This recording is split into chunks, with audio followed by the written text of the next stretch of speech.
We are live. I'm gonna crawl my ass to the other side of the table, but we are live for another episode of the Ghetto Rig podcast. It's Welcome definitely back. Ghetto Rig today. Like today is Ghetto Rig for real, for real. That jet lag did its thing today. Out of all the days.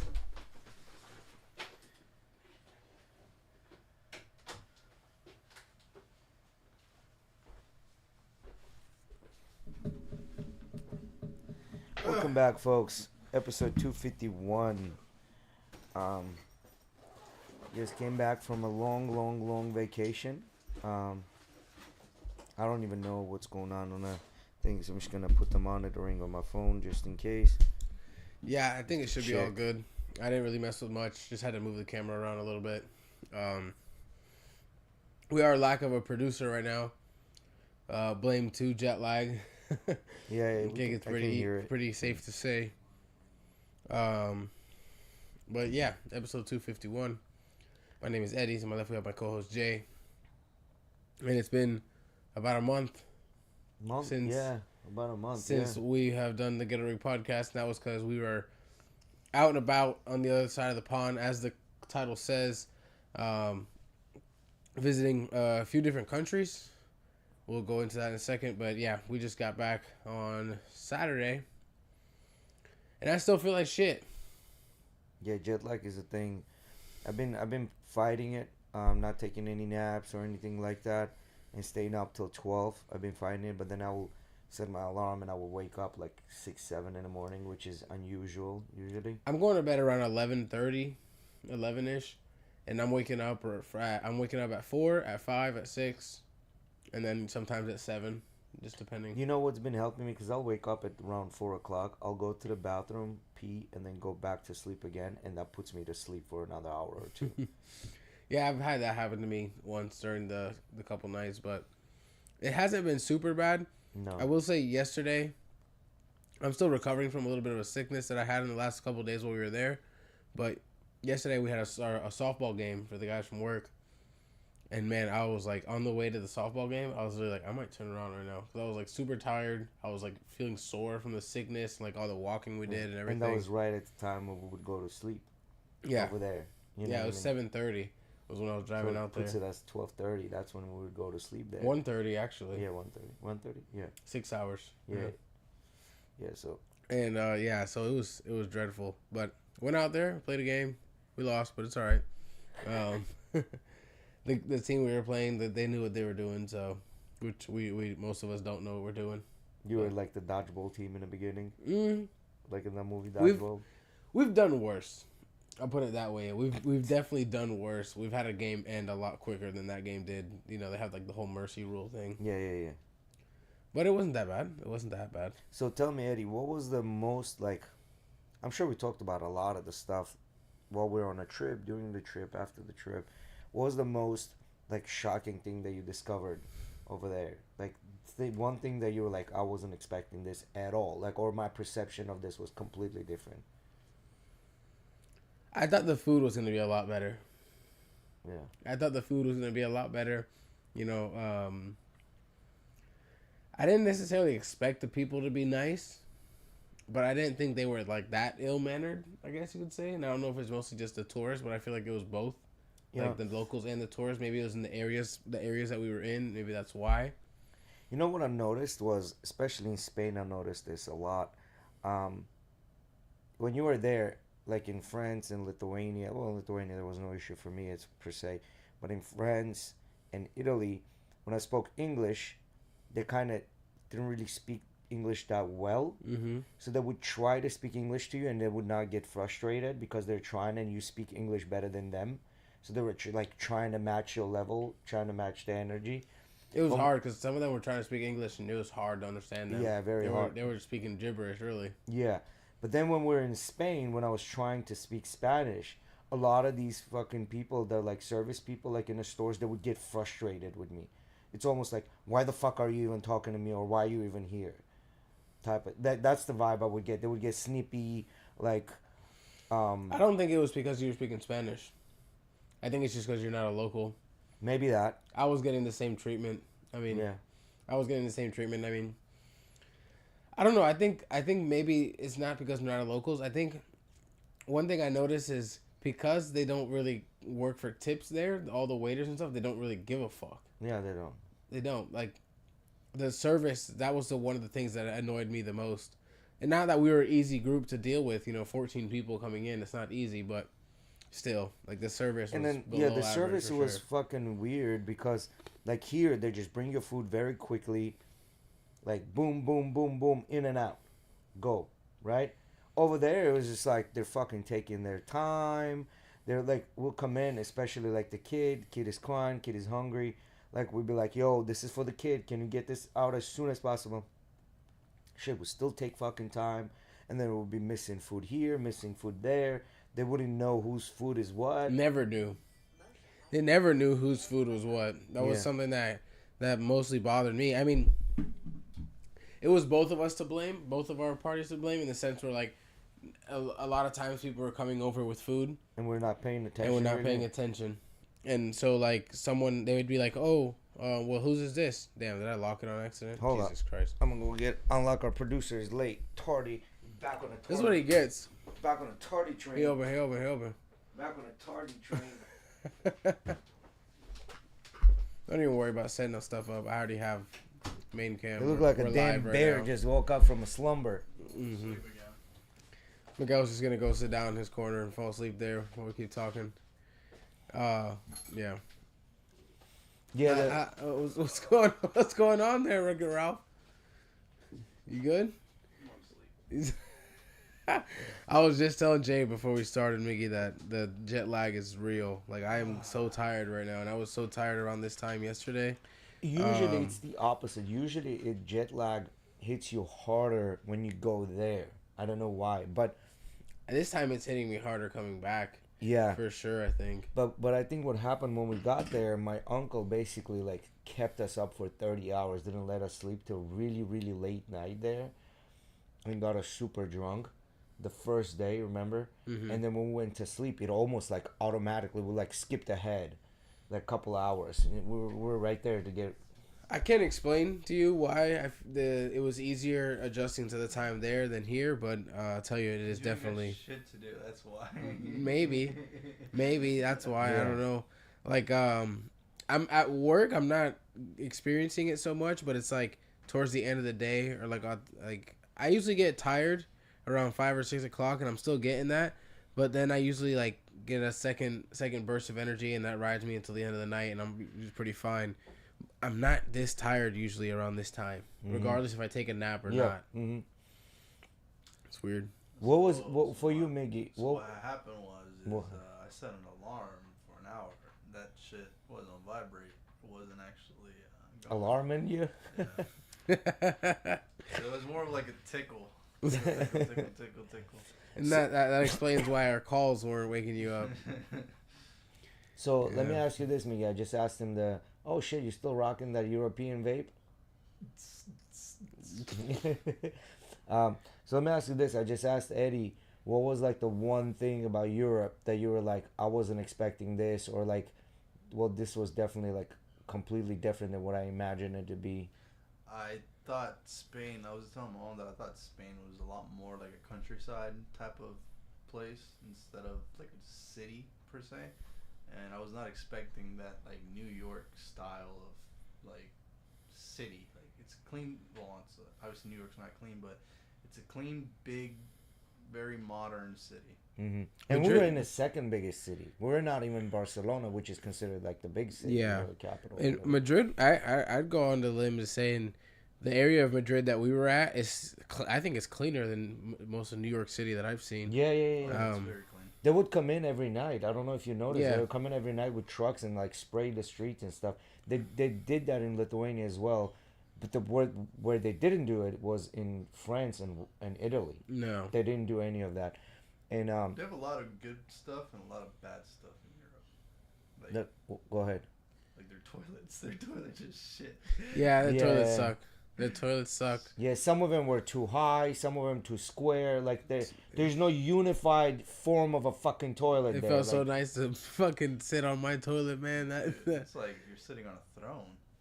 Even like something as basic as like showering in your own shower that felt nice. Like, to be honest, how long did it take you to get used to those bottles, bro? Like those bottles with the caps attached to them. It's funny. Me and Emily, the night we got back, or the second night after that, we were sitting in her bed, going to about to go to sleep, and she was drinking something, and she goes, "That's one fucking thing I like. That the goddamn bottle caps. I actually like it. You know, a lot of people talk shit about it. Like, my mom asked my cousin about it that lives in Spain, and he said that people don't like it, this and that. To me, it kind of like removes the worry of like, where do I put the bottle cap? Yeah, I'm just trying to leave it open or whatever it is. But and then once we figure out how to use them, because like if you're just opening like this, the shit's like right there, Yeah. and then it gets in your way. So you have to like click it all the way down. Yeah, but if you click it all the way through, it actually gets stuck, right? Some of them didn't stay open. Some of them would like the moment you click it all the way open, they just break and be loose all over the place. Yeah. But I think it's a pretty cool thing, and it probably helps with littering, like the littering of bottle caps a lot. It's very convenient. I think it's convenient. So for me, One fucking smart thing I did see over there. for me, if I remove my bias of food, like, because I grew up in Lithuania, so that was kind of food that I ate while I was there. Lithuanian, I'll tell you Fuck this. if it's food that you ate. That fucking food is dog shit. So Fuck I'll tell you this. This is the way I rank the countries by foods we ate. I'll say Spain, then Lithuania, then Italy, then France. That would be my ranking in the Now, if you my remove anecdotal if you experience. remove the ceviche restaurant and remove the Cuban restaurant out of Spain, you would still rank it Still Spain, yeah. The Yeah. fact that I could go to that market and and get at least something decent, like it wasn't horrible, like and everything I tried from that market was good, and I didn't try too much, but everything I did try was good. That right there wins it. That market beats France and Italy like automatically. Yeah, see, here's the thing about food over there. And I was thinking about this, and what I realized, remember that last night when we ordered pizza that came? That pizza was terrible, but the thing was, this guy took I didn't have it. the guy took an hour to deliver the pizza, right? Yep. And I was thinking about, like, why would this pizza be this bad, you know? And to me, it dawned to me that it's like, listen, this guy's been delivering this pizza for an hour. They're using materials, like the ingredients that they're using, they're non-preservative. Like, there's nothing. It's just a clean ingredient, right? And after an hour, once it cools down, it's dog shit. It's not good anymore. Because that pizza that they ate in Monza and brought it back, they're like, oh my God, this is the best pizza. When I put it in my mouth, I was like, this is terrible. Because the bread was already like hard. The cheese was already not there. Like the flavor was not there. So, I'm not the biggest fan of like thick pizzas, which that one was, but that pizza when it was fresh was quality wise the best pizza I had in Europe. Quality wise, yeah. When it was fresh. I mean, I don't like thick pizzas, but it was a good one in the sense where like the whole entire bottom layer was crunchy, and then the rest of the bread was really soft. The cheese and the sauce were good. And I didn't get to know taste that what you're saying because you guys brought it back hours and hours later, right? And I think that's what happened the last night when we ordered pizza. That's Maybe. exactly what happened. It just went cold on us. Maybe, I don't know, but like pasta, I had a few good pasta dishes while I was in Italy. I'm not the biggest fan of pasta in general though, so to me it wasn't like wow, like this is memorable. I didn't really have a I can't think of like a really memorable dish right now that I in had Italy? it. Anywhere. Not Like- even the steak. It's crazy. No, I enjoy because see, They have super expensive. Well, you didn't get super expensive. Did you? You did. no, I mean, Super expensive steak. Yeah, in that Florence? big ass steak, yeah, that was good. I mean, there in was Florence, that steak was really good. in bro, but Florence. the thing is it was really good after I fucking seasoned it. yeah. That shit was fine. No, we That- didn't see. I don't think we seasoned our. We did not. That shit was fire. Yeah. Right off The big huge one that like, In he came Florence, out in and showed Florence. us Yeah, the yeah. dishes and everything. Those had no seasoning on it. We had to season those ourselves. I don't know, bro. I don't know. Me and I'm I, pretty we sure you fucking guys tore did. that Shit bitch was up. fucking No. I'm amazing pretty right sure off you the guys grill. did. No, I swear I didn't No, we touch it. didn't. It had that salt already and the charcoal salt. Yeah, you had to the put on charcoal it salt, yourself. yeah. Not, Yeah. That well, shit yeah, was they fire. put on it itself. He said, "This is good salt. Put this on top as much as you Yeah, want." but besides that salt, there was nothing on it. I don't know. We ate it Shit without was the salt. Fucking amazing, no Yeah. matter what. Maybe I was hungry. Yeah. Maybe I was hungry too. Maybe Yeah. I was Yeah. hungry. No, I mean it's a good piece of meat, but that's like another thing that was bothering me is like their shit is pretty bland and like I'm fine with basic. I'm fine with minimal ingredients, but like season the motherfucker. That's my only thing. That was the biggest I thing think for what me. we do in America, we take everything that everyone has and we just like fucking steroid it up. Like literally, that's what we do. We just steroid it up because we want you back. You know what I mean? Like our sauces But I have don't- fucking sugar in Is them, it salt in them, and it confuses the hell is out it of you. America? Because like we went to the Peruvian restaurant and that was very good. Like everything was flavored well. Like a lot of the Spanish places had a lot of flavor. Even we went to that actual like strictly Spanish restaurant that had good flavor. What the hell is wrong with France? Mostly France to me that didn't have a lot of Well, like seasoning. French kitchen is very In Italy, basic. same thing. It wasn't a lot of seasoning. I don't know. And plus in Italy we're eating Roman style pizza, which is that thick pizza, and then pasta. I like the pasta. The pasta was good. I like the was pasta good. because I like al dente pasta, and that for me that was like fucking heaven because I never can get pasta that's al dente, and this pasta always came up al dente, and I like that. But I know most of us did I not don't like care. that. I don't care for the. Some people say like, "Oh, I want mine really soft, and I want mine like al dente, where it's a little tough still, or whatever." I if it's as long as it's not fucking crunchy anymore, I'm okay. Like I'm not gonna complain too much about the texture. I just more care about the flavor of Yeah. the sauce or whatever is with it. There were a few like pastas in Italy were pretty good. There was only like one of them that I was like, this is not that good. But besides that, the pasta in Italy was really good. And what I also noticed, like their pizza, the red sauce that they put on there is just literally tomatoes and salt, like maybe a little bit of pepper. That's it. Like they didn't have any garlic, oregano, thyme, or any of that shit. None of that stuff was in it. It was just basic, just tomato sauce, like crushed tomatoes. And with you some know how salt. like when you go to some like artisan pizza places here and you get a margarita pizza, how it's just like slices of mozzarella with the basil and Yeah. like covered in red sauce. It's funny when you go over there and you order a margarita pizza. It's just a basic cheese pizza. Like they don't Yeah. do it like how you think they would. Yeah. That's how you would think like the authentic one is. And then every time they said basil, it was one fucking leaf of basil in the center of the Yeah. pizza. It's like, bro, come on, I want basil with my Yeah, pizza. yeah, that's what I'm saying. Because we in America, we're like, you want basil? Here's basil. You know what I mean? They just fucking, But like It's just- they give you enough basil for one bite of basil with Yeah. your cheese pizza, and that to me was kind of And- annoying. And the thing is like, you know, the problem is we're used to certain type of a food in the United States. Now, I guess, I don't know, maybe I was lucky where like in Armenia got certain type of food, and then Lithuania got certain type of food, and then it just became a little more European and got certain type of food. And then as I grew up, I kind of tasted that. So I kind of knew that the food was going to be like that. So when I was there, I was like, all right, this is good. I'm eating it. It's normal for you. It's normal, yeah. But- But for us, like for people that were just like you, for example, Napolitan style pizza, right? For a lot of people, that's just like cheese, tomato, and pizza, right? But the actual Napolitan pizza apparently comes with fucking anchovies. Yeah. And if you don't know that distinguishing difference, and you're not going through menus like, well, pizza is pizza. I'm just gonna order Napolitan. It comes with fucking anchovies, and you're like, Yeah. what is this? You know what I mean? Yeah. My in-laws allowed that to happen to them twice. You did twice? Yeah. How? Because it happened to them once, and then Emily told them like a real Napoleon is like this, and then they ordered it again. Did we say something to them again that it's I gonna come don't with know. anchovies? I don't know. They just thought like they could just order it and it was gonna be like back home again. I don't know what they were thinking. Yeah. Oh Yeah, my I think a lot of it was, and then another thing I think- noticed that I- like eating bread with butter is like a strictly American thing. Yeah. No one in Europe eats bread with butter. No Yeah. one. Absolutely fucking So no one. I think where we messed up with like I'm not gonna say we gave Italy a fair chance on the pizza front, and the reason I say that is because We we didn't. never. I don't think we never went to a place and were like, this is strictly known for their pizza. Yeah, we didn't. We yeah. didn't do that, and so I And can't most say of we the- graded their pizza correctly. And most of their pizza was that Roman style thick pizza, because majority of the pizza I saw was that, you know, like that Chicago deep dish pizza. That's what I would have like. Chicago deep dish pizza is exactly what Roman style pizza is, like as far as the thickness goes. Like Yeah. flavor, no, but the thickness, yeah.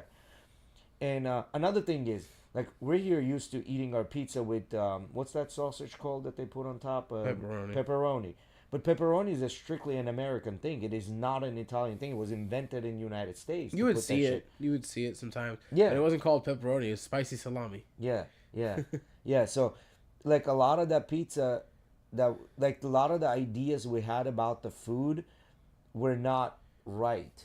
You know I what mean, I went over there with an open mind and ordering shit. Like, trying to get things that people have told me about, like that are classics. Like for example, I tried cacio e pepe, which was very like basic to me. It is a bit. It's just pepper and pasta. Yeah, That's it. and cheese. With cheese. That's it. That's literally what it yeah. is.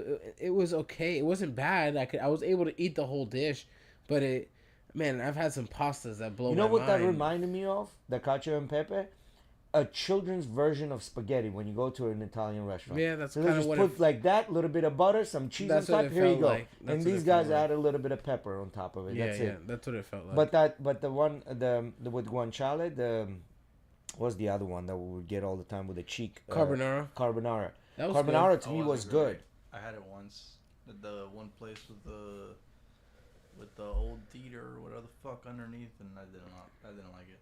You didn't like See, it? I had it. liked that one. I had it. I Tough. think It was too cheesy to the point where it made my mouth sour, like just scrunch up. See, that's weird. I had it. I think I had the carbonara at that place. I thought it was good. Yeah, carbonara for me was good. Why? Because here, when you have carbonara, a lot of times here people will make the carbonara not the traditional way, but they'll make it with like Alfredo sauce or Asiago sauce. So it comes out creamy, almost like soup-like. Yep. And that's what you're thinking you're gonna get. But real carbonara is supposed to be dry. It's just because what they do, Not they just take. dry.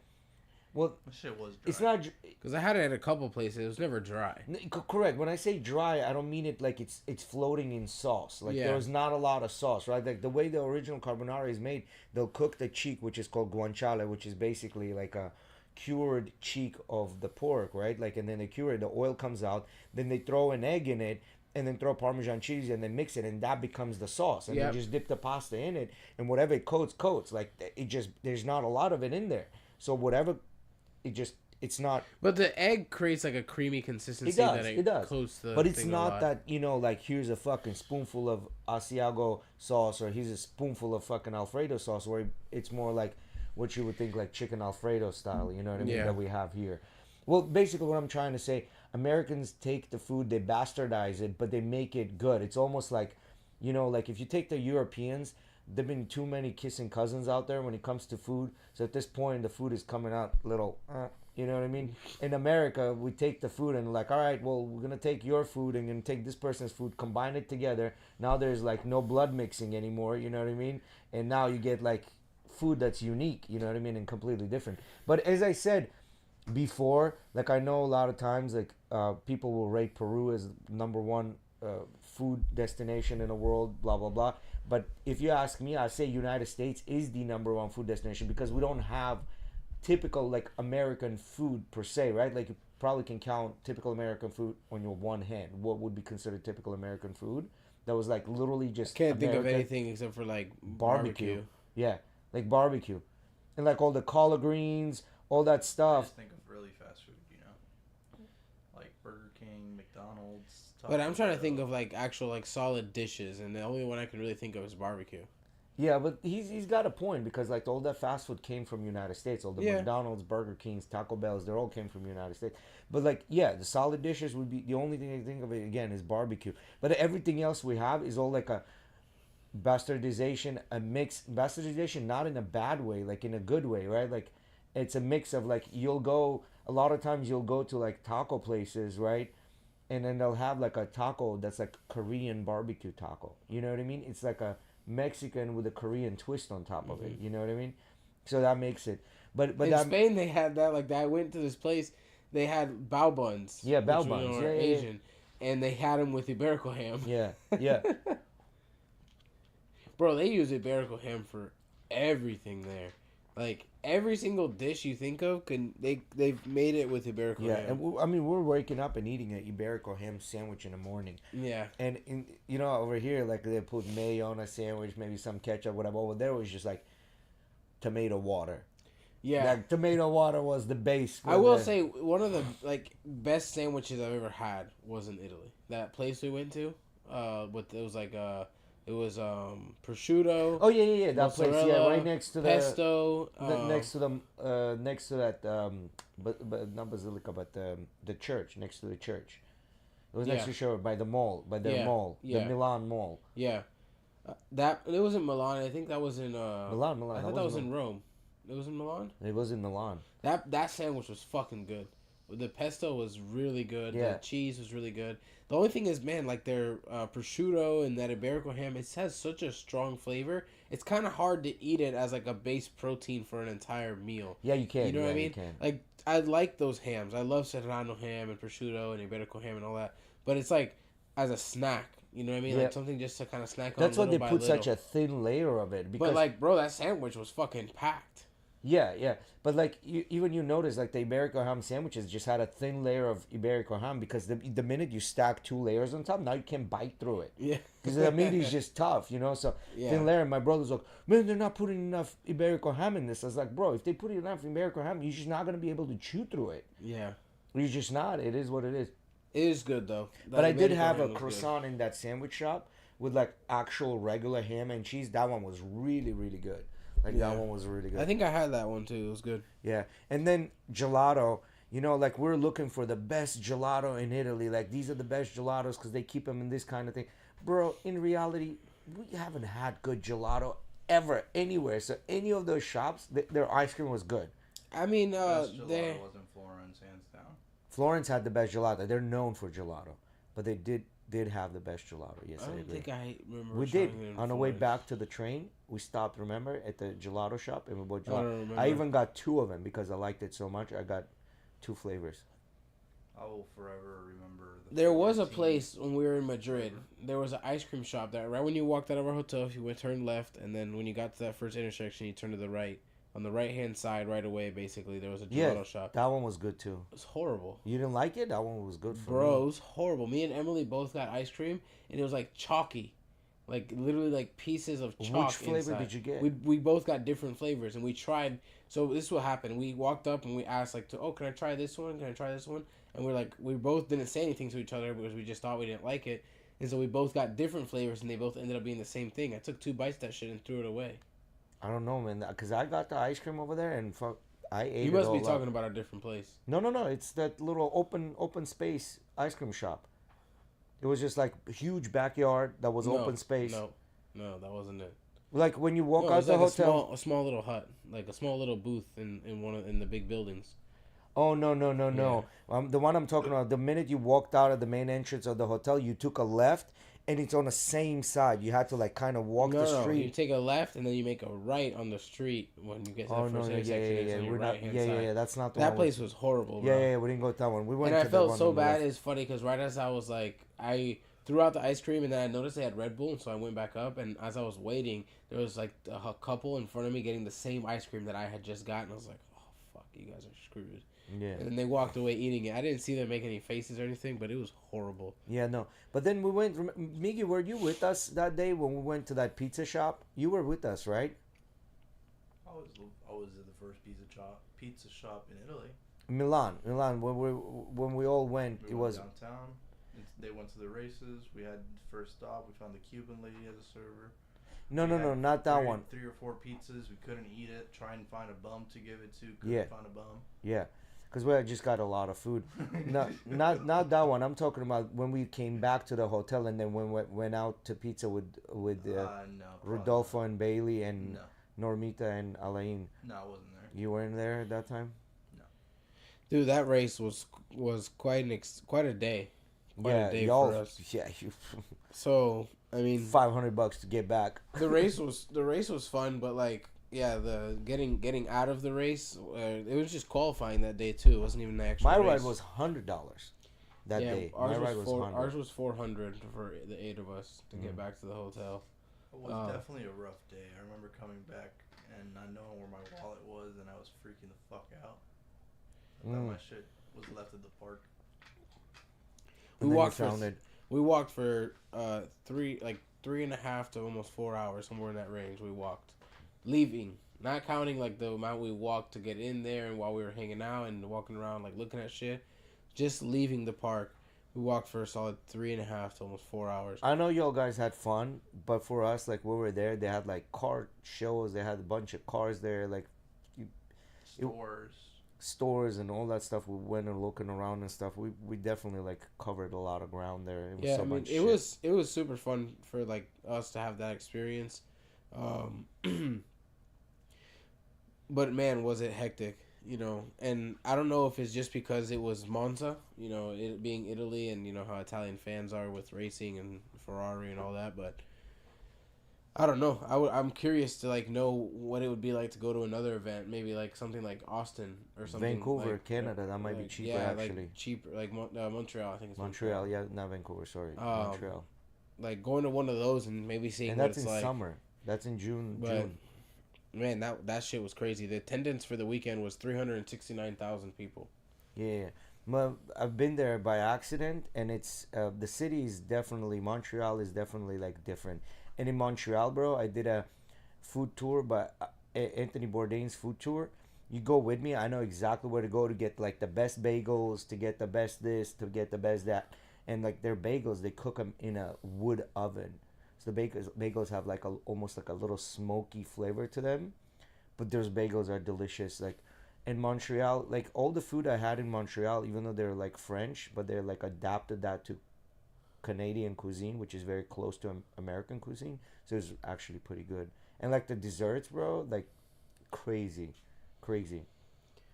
That was another thing. Like I didn't have many good like desserts over there. I feel like it wasn't crazy. No, the panna cotta was pretty good. Panna cotta was pretty Yeah, decent. I'm not a fan of stuff like that. Mm. Yeah, not a Panna too cotta big a was fan pretty of stuff like that, like the creme brulee and shit like that. Yeah, like I've had the cannoli. I definitely had a cannoli in Italy. That was really good. See, I don't like the mascarpone. Yeah. I don't like the mascarpone either, but like you're in Italy, you got to try an Italian cannoli. You I know guess, what I guess, but I didn't. I mean? Tiramisu. I don't know if you tiramisu was pretty good. Another thing is like I was trying to stay away from a lot of dairy because when we were in Italy, like eating so much pizza and things that are like full of like cheese and shit like that. I was trying to stay away from dairy when I could, just knowing because I was already loading up so much when we were going to eat. So like all those gelato places, like I never got to try any of the, like eat a full thing of gelato that was like one of the milk ones. Like I was always getting like the strawberry or mango or something like that doesn't have any milk in it. Well, that gelato not good? The one that we had to wait in line for a long time, and then we went back the second time. Yeah, that was that's pretty good. Yeah, that was good. Pretty good. That was probably In the Rome. best one. Yeah. For me, that was my favorite. Yeah, in Rome. It's called Il Roman, 1947. Yeah. That's it. That place was fucking packed always. Yeah. Always. And the best part was like we would get there and the line would be at the door, but then when we were leaving, the line would be around the building. Mm-hmm. Every time. Mm-hmm. There was that one time though when we were on our way to dinner and we were like, oh, the gelato place, let's stop. You're like, oh, but we're going to dinner, let's stop when we leave. When we were there before going to dinner, it was fucking empty. And I remember when we got back after eating dinner, it was full to the door again. And I was like, damn, bro, like why couldn't it just stayed like that? Yeah. But and I was looking for the restaurant, and another thing was to me that was crazy because like every restaurant would get fully packed. Like you would have to get like a reservation just to get in. It was just packed. You couldn't just walk up there and then grab a space. Well, I think that was automatic thing for us because we're 14 people. You know which sandwich was also good? That sandwich I think it was in Florence where they had like 3 or 4 sandwich shops like next to each other. That sandwich place was good too. It was just a lot, man. They would that give you sandwich this was huge. Yeah, I sandwich. only regret adding that potato paste to my shit. That fucked it up for me. But And you added it? Well, it's part of the dish, so I Oh. didn't want to be like, hey, take this shit away. I don't want that. Yeah, I got the Wanna try classic it. one. And then The the Italiana. the pork sandwich we had, Miggy, remember? Right next to that the tiramisu shop, that pork sandwich was badass. That was good. Yeah. I like that. Yeah, the pork sandwich was pretty good.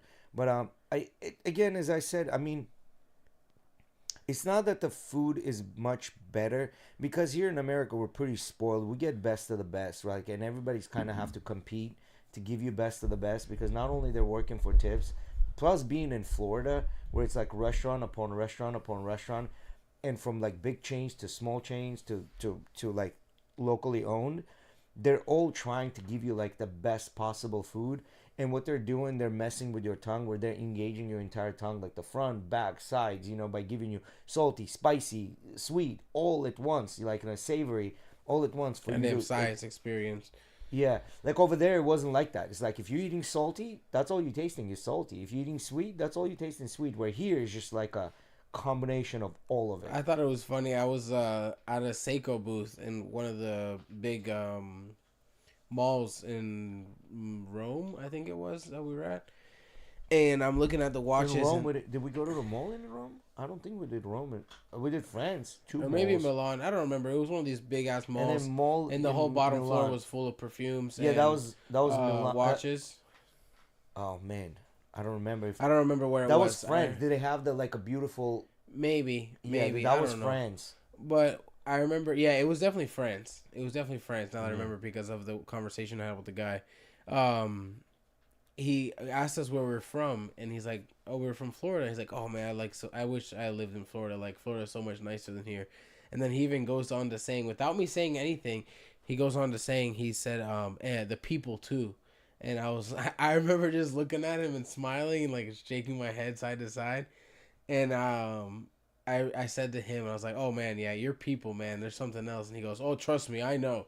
And it was funny. He was French? Yes, and he was French. And that's why I was even a little hesitant to say something, but I did anyways. And he literally said, "Trust me, I know." And it was like funny to me to hear from one of the locals being like, "My people are assholes." Yeah. Like straight up, basically. Yeah, and French people are like weird, because and I only noticed this in France, right? Like no other country had this because all the other countries I've been to, they at least tried to speak English to you, and they were like very open about it.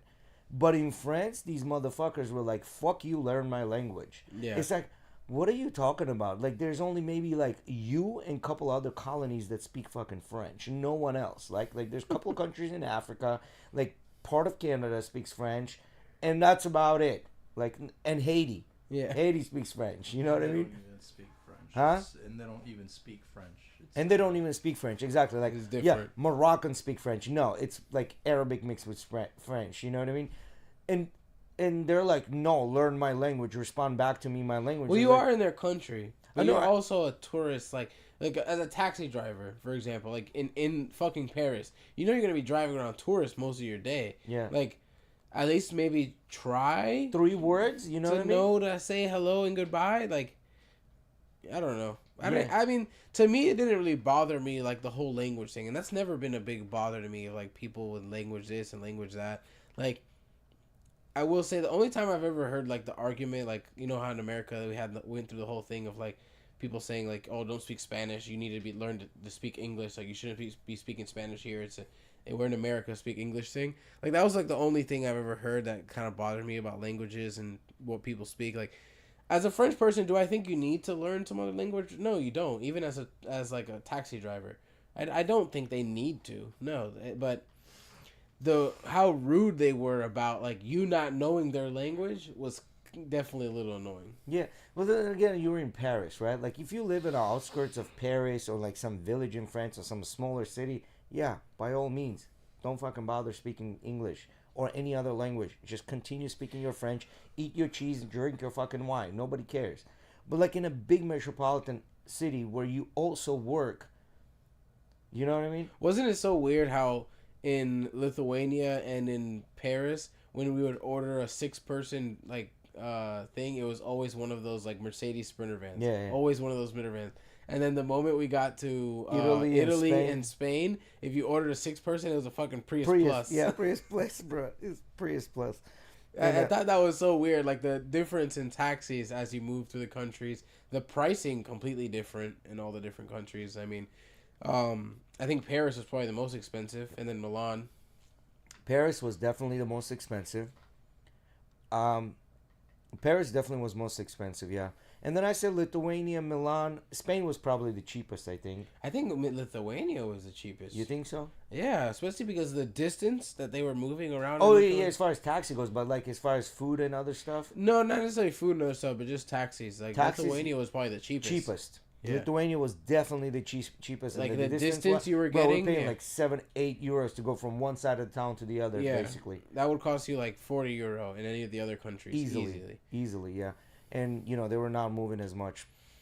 Yeah, it was like a couple miles versus, Lithuania was just as congested depending where you were, you know what I mean? No. It was nowhere near as congested as the other cities. Like in downtown, like in Old Town area? No, there still wasn't as many people. No, no, no, not as many people. No, no, by no means. Yeah, there were not. Like, just dude, in Spain, just Congested with cars is what you're saying? yeah, No, I still think the other cities were like way more cars than Lithuania. because Madrid by itself has 3.5 or something like that million people that live in Madrid, and then if you include the outskirts, it's like almost 7, and that's not including all the tourists that go there, right? So Madrid has a lot of people. Same thing with Rome, same thing with Paris. Like Lithuania has 1.5 million people that live in Vilnius, and maybe what, 300,000 visitors You know what I a was year? surprised by? Like, for example, we would go into like the Barcelona, like FC Barcelona, like the soccer team, right? Or FC Madrid store, and the jerseys were more expensive than they are here. Like if you did like the conversion dollar to dollar Yeah. amount, they're more expensive, and it was crazy to me to see that. It's like this is from here. This is from this country. Like Yeah, but they're more popular, so they can hike up the price. I Over guess. here, like it's kind of like it's But kind of it's not like a drastic price difference. It's like $10-15 maybe. yeah, Still around the same thing, but I was surprised. Like I thought they would be a little cheaper. yeah, and it was kind of like you know what I looked at? I looked at because I bought that Nivea deodorant and I really liked it, and I was looking it up, and then I bought another one, French brand, that I really liked too. I didn't pay attention how much it cost while I was buying it, and when it came back, I was like, I really like this deodorant because it doesn't leave any stains on the clothes when you wash it and stuff like that. I looked it up and it's $20 on Amazon to buy. That little thing of deodorant is $20. And I checked it on Yuka, is this app which tells you if it's like toxic or not, whatever. It came up like damn near 98% out of 100, right? Toxic is bad for It's you. good. Oh, okay. Yeah. And it's $20 here. And I was like, man, let me look and see, because I'm going to be going to Colombia pretty soon. Let me look and see if I can get it there cheaper because they might not be as popular. So Nivea was like over there, I think it was like 12 euros I paid for that. Or no, I'm lying. 8 euros I paid for that Nivea. In Colombia is like $3. And that other one that's like $20 to buy here, I'm sure it was about the same price over there, is $15. So it's actually cheaper in Colombia. So I'm thinking it's Jay same thing already with got his restock on colognes. He's working on his deodorant now. no, because I really like that deodorant because all the deodorants that I have, because I've switched to that organic healthy shit, and those things literally will like stain your armpits, and it looks like just like deposit of salt. I think I'm allergic to something in like the natural ones because I've used like the Dr. Squatch. I've used another one that Emily's gotten. It's called Native. I've used the Dove. Dove came out with one that's like aluminum free. Uses like eucalyptus or whatever. Bro, they all make me itch. Yeah, that happened to me with the Humble brand, but only with specific smells. Like specific kinds, like the lemongrass gives me the itch. So Yeah, I don't know. Something about that stuff makes me itch. You guys want to wrap it up for tonight, boys? Sure. All right, let's wrap it up. Jay, you can wrap it up today. all right, guys. Well, thanks for sticking around with us. I don't know, I didn't even pay attention to comments or anything like that. That's Only my bad. Arthur came by and said, That's- yo, Who? Arthur. Oh, nice. So anyway, that was our trip. I'm sure we'll have some more stuff for you when we Yeah, come back next. But maybe after after the boys have recovered. yeah, I think by Thursday we should be okay. But Yeah, at I least hope like so. 95% there. I hope tomorrow we'll be done with this. Yeah. But yeah, we'll see. Thank you guys for joining.